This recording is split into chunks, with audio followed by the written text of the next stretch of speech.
दे धडक बेधडक आपल्या परिसरातील ताज्या घडामोडी, घटना, समस्या, विविध क्षेत्रातील सर्वदूर बातम्या पाहण्यासाठी लोकशक्ती लाईव्ह न्यूज चॅनलला सबस्क्राईब करा आणि नोटिफिकेशन मिळवण्यासाठी बेल आयकॉनला प्रेस करा।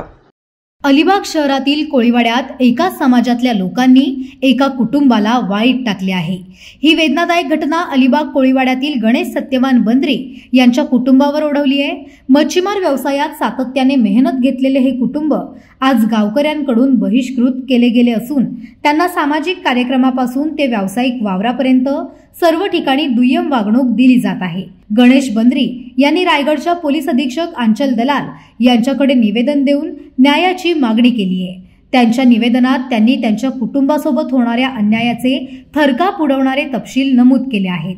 सत्यवान बंद्रे यांनी मच्छीमारीसाठी 2024 मध्ये देवगड येथून रॉकी डिसूजा यांची बोट खरेदी केली होती। त्यासाठी त्यांनी बँक ऑफ बरोडा व इतर ठिकाणाहून मिळून कोट्यावधींचे कर्ज घेतले, पण ही मेहनत आणि गुंतवणूक व्यर्थ गेली, कारण अलिबाग कोळीवाड्यातील काही गावकऱ्यांनी त्यांना आणि त्यांच्या कुटुंबाला नवीन जेट्टीवर बोट लावण्यास मज्जाव केला। विशाल बना, गोरक्षनाथ तांडेल यांसह अनेकांनी त्यांच्याशी कोणताही संबंध ठेवू नये असा समाजबंदीचा फतवा काढला आणि त्यांना वाळीत टाकले, असे आरोप आता होत आहेत। माझे मिस्टर गणेश सत्यवान बंद्रे, आम्ही अलिबाग कोळीवाड्यात राहतो। अलिबाग कोळीवाड्याचे रहिवासी असून आमचा मच्छीमारीचा व्यवसाय आहे। आम्ही अलिबाग बँक ऑफ बडोदाकडून कोट्यवधी रुपयाचा लोन घेऊन बोट बांधलेली आहे आणि ती बोट अलिबाग नवीन जेट्टीवर आम्हाला लावून देत नाहीये। विशाल बना, प्रदोष तांडेल आणि त्यांचे काही सहकारी पंच मंडळी ही आमच्यावर बहिष्कार टाकल्यासारखे वागतात। आज जर त्यांनी आम्हाला बोट लावून दिली नाही तर आम्ही एवढा कर्ज फेडणार कुठून? आज आमच्यावर उपासमारीची वेळ आलेली आहे। बँकेचे जर हप्ते गेले नाही तर आम्हाला जीव द्यायची वेळ येईल।